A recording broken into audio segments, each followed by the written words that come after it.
You might think you know how big international companies make a good impression abroad. Right. They just do good things, get praised. Seems simple. But what if it's actually much more complicated, especially in places maybe misunderstood or overlooked by global headlines? Yeah, places where the standard playbook might not work. Exactly. So today we're diving deep into this really fascinating new study. It's from the Journal of International Business Studies. Oh yeah, Macarius, Kahindi, Stevens, and Hong. Just came out, 2025. That's the one. Yeah. And it's all about how these foreign multinational enterprises, MNEs, Oh, NEs, right. how they build a reputation for positive societal impact in what the study calls frontier markets. And their focus was specific, wasn't it? Sub-Saharan Africa. Yeah, 7 countries across the region. So our mission here for this deep dive is kind of giving you a shortcut. A shortcut to understanding why some MNEs are seen as genuinely impactful. While others, despite maybe their best efforts, good intentions even, they really struggle. And the answer isn't always what you'd expect. Not at all. Because here's where it gets really interesting. It's not just about doing good. It's about being seen to do good and how that perception is formed locally. Precisely. And what's so fascinating, I think, is how this research really challenges some common assumptions, about how firms operate globally. How so? Well, it moves beyond just looking at what the M&Es do, Uh-huh. and it properly dives into how their actions are perceived, by the local people they're actually trying to help. Which raises a pretty fundamental question, doesn't it? Absolutely. If companies don't truly get the local perspective, how can they ever hope to build a genuine positive reputation? Seems impossible. Okay, let's unpack this a bit. Because lots of MNEs, they pour resources into the usual stuff, right? Philanthropy, Oh yeah, donations, charity work, getting those environmental certifications like ISO 1401, the green badges. and all sorts of corporate social responsibility or CSR initiatives. The standard thinking is if you're doing good, people will see you positively. Simple. But that's where the study finds a big gap, a critical limitation in a lot of the existing research. Which is? It's mostly focused on the MNE's goals, its actions, treating the host country stakeholders almost like passive recipients, just sitting there. Ah, okay. So this new research flips that. Completely. It prioritizes the perspectives, the preferences, what actually happens for the host societies. Because a firm's reputation, well, it's the collective judgment of what it does, right? Makes sense. And if you don't understand how that judgment is formed locally, especially in these less developed frontier markets, well, MNEs are just going to struggle. They won't build that positive reputation. Yeah, and the study has this perfect quote that nails it. From a textile worker in Dar es Salaam, Tanzania, Oh, what did they say? they said, basically, if foreign firms have a good reputation elsewhere, it doesn't mean they should just translate everything here the same way. Right, context matters. Hugely. The quote goes on. It's about understanding the context, the pace of change and needs of the locals, and the impact they will bring at a local level. Wow. That really sets the stage, doesn't it?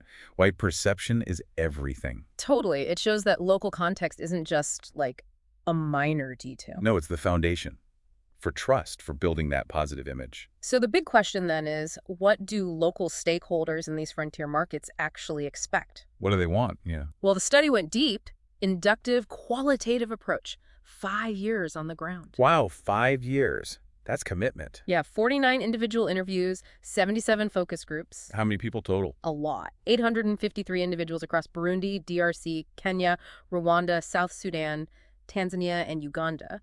They really tried to get inside the heads of these stakeholders. So what did they find? What were the core expectations? They found 3 core things that kept coming up. Things MNEs need to meet to get that positive reputation. Okay, what's the first one? First one, benefit diffusion. Basically reaching the masses. The masses, that specific phrase. Yeah, it came up repeatedly. It's not enough for the MNE's work to just benefit a few people, even if they're highly paid or get fancy tech. Ah, so it has to be widespread. Exactly. The products, services, business practices, they had to benefit the masses to earn that favorable reputation. Think broad impact, not narrow. That is a critical insight because stakeholders there, they're looking for that broad-based impact. Right. There's a quote from a Ugandan researcher in the study saying, "The rule of the game, as far as the East Africa region is concerned, the masses matter a lot. If you ignore them. Your reputation will be compromised, even stigmatized. It's about inclusive growth, reaching beyond just, family or personal networks. Or just the cities. Exactly. Addressing that concern that the positive impact only stays in urban areas. It's a fundamentally different expectation, maybe, than in some other markets. Okay, so that's the first one. Benefit the masses. What was the second? This one's closely related. It's about empowerment and self-reliance. Ah, the whole teach a man to fish idea. Precisely. Locals had real concerns about foreign firms coming in and maybe even unintentionally creating dependence. So they wanted MNEs to focus on building capacity. Yes. Issues around empowerment, self-reliance, especially for women and marginalized groups, came up a lot as crucial for MNEs to understand regarding their impact. And you mentioned the proverb. Yeah, a local from Rwanda quoted it. Give a man a fish, feed him for a day. Teach a man to fish, feed him for a lifetime. Classic. And it applied to tech, too. Interestingly, yes. Cutting-edge tech was fine, even appreciated, but locals consistently prioritized technology that was accessible, easy to use. And crucially, didn't create dependence on foreigners for repairs or updates. Exactly. Skills training, job security, these were seen as just as important as just having a job. It's about long-term development, building real capacity, not just providing a temporary fix. Makes total sense. Okay, benefit diffusion, empowerment. Yeah. What was the third expectation? This one might surprise some firms. It's the expectation for hybrid solutions, going beyond business as usual. Meaning, they didn't just want copies of local firms or imports of global standards. Neither, really. Locals agreed that firms just doing business as usual, whether local style or imported global style, often weren't viewed positively at all. Huh. So what did they want? A government official from Kenya put it clearly. Business as usual is actually the worst strategy. It often misses out on contextual issues. So instead... Instead, stakeholders expected MNEs to come up with innovative sort of hybrid approaches, things that transformed local practices, norms, realities, didn't just reinforce them. A mix of foreign and local values. Exactly. Someone from Uganda said a positive reputation needs that hybrid of values. Foreign mixing well with local values and vice versa at a very good and acceptable pace. And the local MNE workers agreed. Yeah, the study found local employees often really emphasize this need for hybridity, for co-creation with local stakeholders. It's about adaptive innovation, not just imposing something. That's a really powerful point. And it makes you wonder, are these companies even picking up on these signals? Well, that's where signaling theory comes in. Right. The study uses that framework. Explain that a bit. So signaling theory is basically about how companies send messages or signals through their actions, their attributes. And how those signals convey information about things you can't easily see, like quality or intent. Exactly. But here's the twist in this research. It's not just about the MNE sending signals. It's about how locals read them. Yes, and crucially, the counter signals that the locals send back. Yeah. Messages they are sending about their expectations. Counter signals, like what? Well, traditional theory often assumes firms kind of know what the audience wants. Uh-huh. So they just send signals matching that. But this research found what they call bilateral information asymmetry. Meaning the gap goes both ways. Precisely. MNEs also struggle to understand local expectations, even after years operating there. Wow. And the locals are sending signals back? Proactively. But maybe not through formal channels. The study mentions things like popular songs, traditional proverbs, even messages on billboards. Really? Billboards? Yeah, they call these ex-ante countersignals. Crucial bits of information that firms often just miss. It's like a whole conversation happening that the companies aren't tuned into. Pretty much. A silent conversation almost. Okay, so based on this whole signal-counter-signal dance, the study found 3 types of signals MNEs send, leading to different results. Let's start with the good one. Compatible signals. Right. These are the actions that just lined up perfectly. They were interpreted as consonant, in tune with what local stakeholders wanted. And that led to positive reputations. What did that look like practically? Well, things like hiring lots of locals, but also providing broad, transferable skills training. Not just how to do one specific task. Building capacity again? Exactly. Also, prioritizing job stability. That was huge, given the lack of safety nets in many of these economies. Makes sense. What else? Remember the masses point. Firms that successfully targeted mass markets with their goods and services, making sure lots of ordinary people could benefit. They scored big. Definitely. And offering advanced tech was okay if it was also accessible and user-friendly. Didn't create that dependence. Got it. And how about CSR? Engaging in direct co-creation of sustainable initiatives with communities. Actually working with them. As opposed to just implementing standard CSR programs through third-party NGOs. The direct engagement was seen as much more genuine. Yeah, there was that manager in Tanzania you mentioned. Right. His firm worked with other MNEs in joint ventures in rural areas, Yeah. created labor-intensive jobs, addressed immediate needs like education, health, food security. Directly benefiting the masses. A clear, compatible signal. Textbook example. Okay, that makes perfect sense. But then there were the crossed signals. Good intentions gone wrong. How did that happen? Yeah. This is when the M&E subsidiary just misunderstood. They didn't grasp the local expectations and acted in a way that wasn't consonant, wasn't aligned. So the MNE thought it was sending a good signal. Exactly. They thought, we're doing great, but locals interpreted it negatively. Like the high-tech example. Perfect example. Uh, Offering super high-tech solutions might seem like signaling quality. Hmm. But if only a few people benefit or it makes them dependent on the foreign firm. then it's perceived negatively. Even resented. Precisely. And the CSR thing, again, doing it through NGOs, might seem efficient or standard practice to the MNE. But locals saw it differently. They could see it as the MNE failing to engage directly, failing to co-create those hybrid solutions. They preferred a hand up, empowerment, not just a hand out. And the expat managers were surprised by this. Often genuinely shocked, according to the study. They couldn't understand why locals bristled at the notion that they needed to be educated by foreign firms or NGOs. A massive blind spot. Huge. Okay, and the third type, maybe the trickiest, conflicting signals. This is where the local team gets it, but... Headquarters gets in the way. The M&E subsidiary correctly figures out what locals want, what's needed for a good reputation. But they can't act on it. Exactly. They're constrained or undermined by headquarters. Maybe home country demands, lack of resources, lack of understanding from the top. Wow, the subsidiary employees must feel caught in the middle. Totally. They feel they know what needs to be done locally, but their hands are tied by HQ. That sounds incredibly frustrating. It is. There's another quote from an expat manager in Tanzania highlighting this. What did they say? I am constantly working hard to maintain a balance between home and host country expectations. It is a challenge. When we present our budget to the head office on issues that would matter for our firm in terms of building reputation.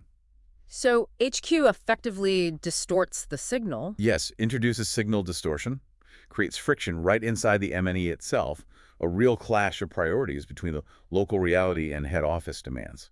Okay, so zooming out a bit, this whole signaling process doesn't happen in a vacuum, right? Context matters hugely. Absolutely critical.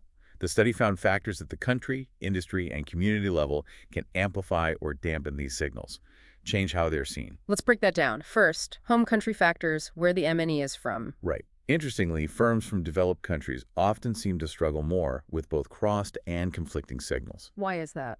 Well, maybe bigger gaps between their home market and these frontier markets. You're right. Culturally, economically, Right. or maybe less willingness to invest in really costly non-standard actions. Whereas firms from other emerging markets. Sometimes had an edge. They might be more familiar with frontier market conditions, closer similarities. That makes sense. And some state-owned MNEs from emerging markets maybe not under the same intense quarterly profit pressure. Add more flexibility. Exactly. More room for long-term investments needed to build that reputation. That's a really fascinating angle about emerging market MNEs. Okay, how about industry factors? Did the type of business matter? Oh, definitely. Some industries seem more likely to send those compatible signals. Construction, telecoms, agriculture. Telecoms. How so? Well, remember the masses point. Some telecom firms initially just focus on urban elites, Right. but then they shifted. Changed operations to include mass populations in rural areas, enabling things like digital payments even on simple phones, no internet needed. Ah, a direct benefit to the masses, promoting self-reliance, clear, compatible signal. Exactly. But contrast that with, say, extractive industries, mining, oil and gas. They tend to have more problems. Yeah, often face more reputational hurdles, sometimes seen as less aligned with local needs, maybe even complicit with regimes locals didn't like, leading to negative spillovers. A tough starting point. But could they overcome it? Some did.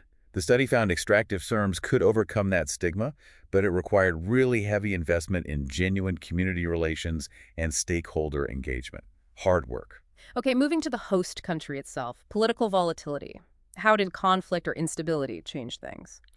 Well, the underlying expectations from locals, benefit diffusion, empowerment, hybrid solutions, were pretty similar across countries. But their importance varied. Their salience, yeah. In really conflict-torn places like Burundi, DRC, South Sudan, people were understandably focused on basic survival. Food, shelter, safety. Right. Less headspace maybe to scrutinize an M&E's broader impact. Someone from South Sudan said, for many of us, survival is the focus for the time being. So MNEs got to pass. Not exactly. Yeah. But M&Es that stuck it out in those volatile areas that genuinely helped fill basic needs could earn immense goodwill. Like a really strong positive reputation. And even a degree of protection from local stakeholders. Being seen as a reliable, positive force when everything else is unstable really counts. That's powerful, being there when it truly matters. Okay, last context piece. Local community factors. Things like embeddedness and social media. Yeah, two key things here. First, embeddedness. Yeah. M&Es that made a real effort to connect locally did better. How? Encouraging staff, especially expats, to live in local communities, not separate compounds, learning local languages like Swahili. Getting out of the bubble. Exactly. Some firms even had longer rotations for expats, letting them actually settle in, build relationships. Deeper connections. Yeah, there was this manager at a petroleum M&E in war-torn South Sudan. What was his take? He said, being in a war zone and building firm reputation is very possible. But the key was impact. The company has come up with a plan to create tens of thousands of local workers. Wow. And he stressed, persistency with the right approach in the midst of conflict pays in Africa by engaging the bottom masses. Real commitment. That long-term thinking, building trust. Okay, and the second part, social media. Huge amplifier. Both ways. The study found tons of engagement by locals on platforms like Twitter, Facebook, talking about M&Es and foreign investment. So people are sharing their experiences. Constantly. As customers, employees, just community members, sharing good and bad experiences with a really wide, engaged audience. Which makes reputations much more visible. Dramatically so. A Tanzanian researcher noted how these online conversations spread goes on and on, eventually getting picked up by mainstream media, government, even the firms themselves. So that heightened visibility, a double-edged sword. Absolutely. It amplifies the good signals, but it also amplifies the bad ones, the cross signals, the negative perceptions. Nowhere to hide, really. Okay, so let's try and synthesize this. What does this all mean for you, the listener? This deep dive really shows, doesn't it, that building that positive reputation in these markets, it's not just about checklists. No, not just ticking boxes or throwing money at generic CSR. It's this dynamic two-way street. It needs deep cultural understanding, real engagement. And a genuine willingness to adapt your core business, not just your charity budget, to what locals actually need and want. And it really hammers home that information gap, the asymmetry, isn't just locals lacking info about MNEs. No, it's also M&Es really struggling to understand local expectations, that bilateral issue again. So for businesses listening, what's the takeaway?